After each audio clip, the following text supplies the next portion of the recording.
Welcome back to the Tip of the Iceberg podcast. Horwat, there was a lot of things that always come out from these GM shows with Josh Getzoff, who's a friend of the show, and Penguins President of Hockey Operations and General Manager Kyle Dubas.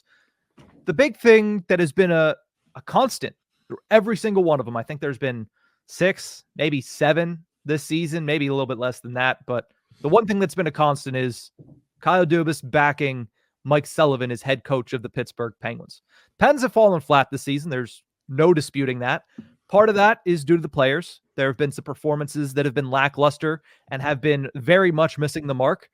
But coaching also is a major reason for their struggles. I mean, look no further than the lack of material change being made on the power play. You can change the deck chairs on the Titanic. It's still sunk.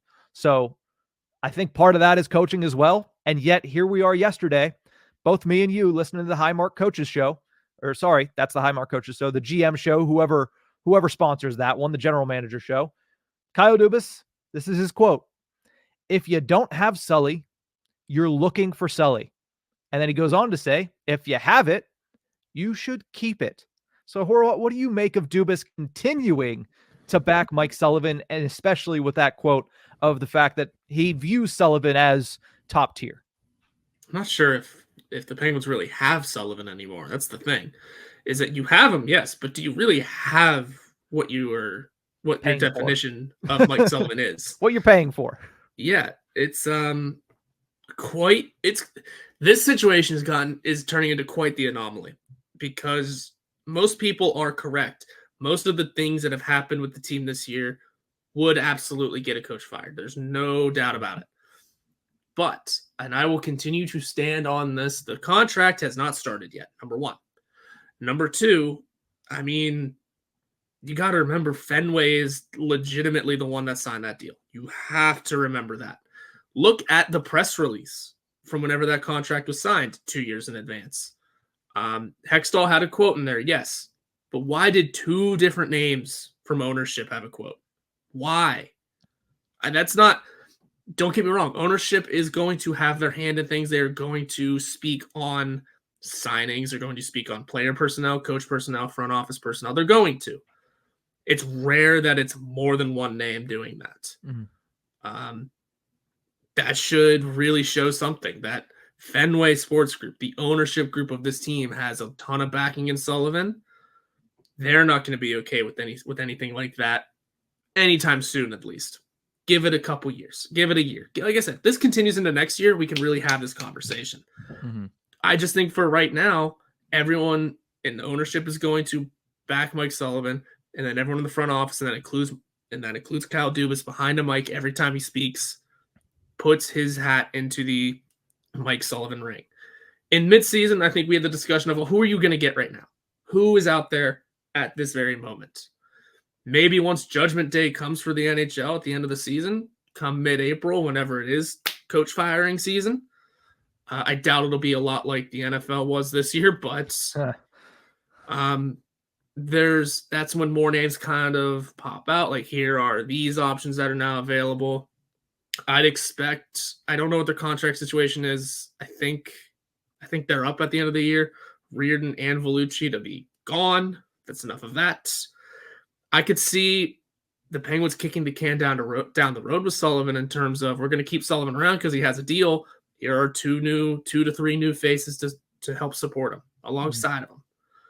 And then if that doesn't work out, then maybe you got to have that conversation. Like I said before, his seat isn't warm. It's on preheat. Yeah. Still there. Still preheating. Yeah. The Penguins organization right now is an Airbnb. They handed the keys to the kingdom to Kyle Dubas and said, all of this is yours to change whichever way you want, but that's the owner's closet. And inside the owner's closet is Mike Sullivan and his contract. You don't touch what's in the owner's closet. What's outside of that, you can change. That's the roster. That's the lineup. That's everything. But Mike Sullivan's in there and Sidney Crosby's peeking out, right? Yes. Those are the off limits things for Kyle Dubas. And I don't know if that's great for an organization when it comes to the coaching side of things. You have to be able to pull the trigger when the trigger needs to be pulled. How many times has John Tortorella been fired? Right? How many times was Scotty Bowman fired? Right? How many times are a lot of great coaches fired? They've gone to a lot of different places because every coach has an expiration date. And I think what you're seeing is Mike Sullivan is vastly approaching that expiration date if he hasn't already passed it. Now, here's the thing. Even with milk, depending on who you ask, that expiration date is a sell-by date. You have about 4 or 5 days after to drink it. That's where I think Mike Sullivan was the last couple seasons, where the message might have run dry a little bit, but still the team was in place to be able to execute whenever they needed to execute. I think you're far past it now. The team, if they're not executing it, the system's not going to do him any favors right now. And the fact that he has been unwilling to change a bulk majority of it, you can change the lines all you want. That's getting through a little bit. That's a little bit of change that we've seen from Sullivan this season. But when the core principles of the system aren't changing, and yet they're failing night in and night out, I think that's when you start to realize, oh, this is far past the expiration date here. Now, here you mentioned Vellucci and Reardon. You bring in new assistants. That's new perspectives. Yeah. If Sullivan is willing to utilize those perspectives to change what's happening on the ice, then maybe he pushes that expiration date back and he galvanizes the room simply because of the respect that the core and also just players around the league have for him. He is a player's coach.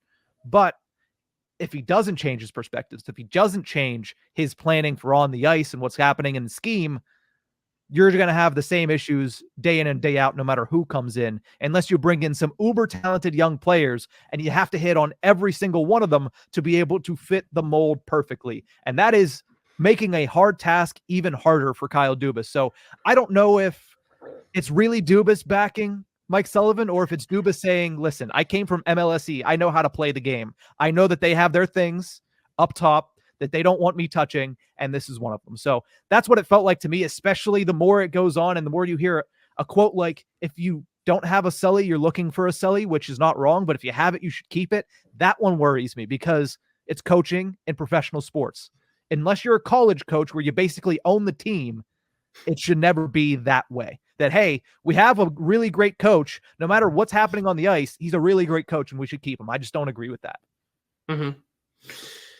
It will just be interesting to see. Yeah. I just haven't put much thought into it just because I don't want to say I've blinded myself to what Sullivan has done this year, but essentially because I know he's not going anywhere because of the way Fenway is, I just haven't given any thought to it. I haven't looked into what he is or isn't changing. I'm just looking to see the wins and losses.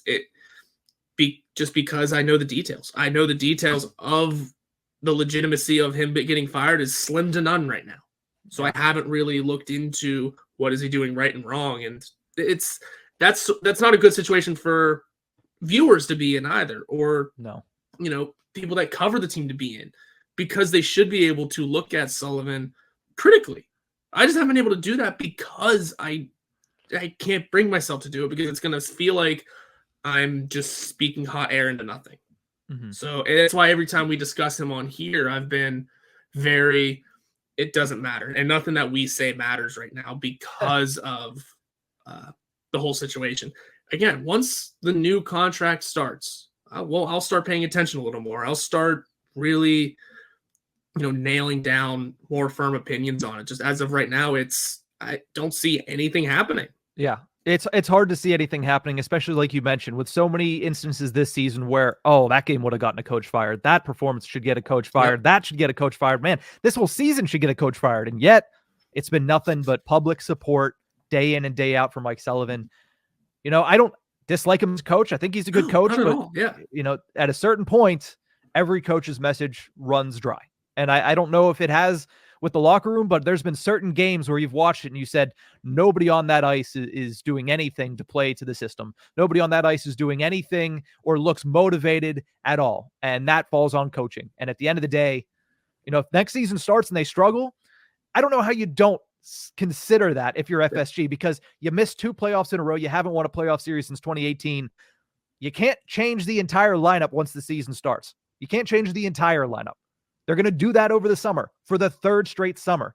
At some point, it's one of the guys that has been around the whole time, and it's not the guy that scored 93 points last year. It's not the guy that scored 83 points last year and still has some juice left in him, and it's not the 2 all-world, potentially Hall of Fame defensemen.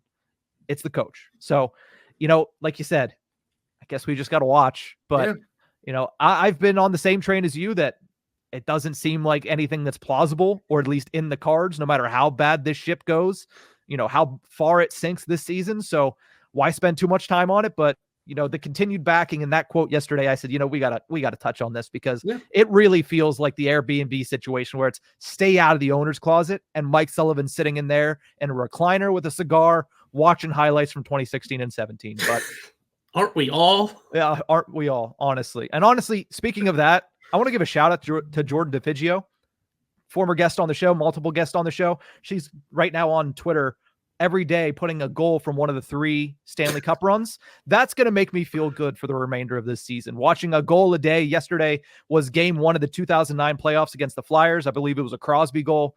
It's nice to look back and reminisce, because right now what we're seeing on the ice and what we might see on the ice tonight at 7 p.m. against the San Jose Sharks, it hasn't been pretty, and tonight it could go off the rails. But, let's leave you with that happy notion.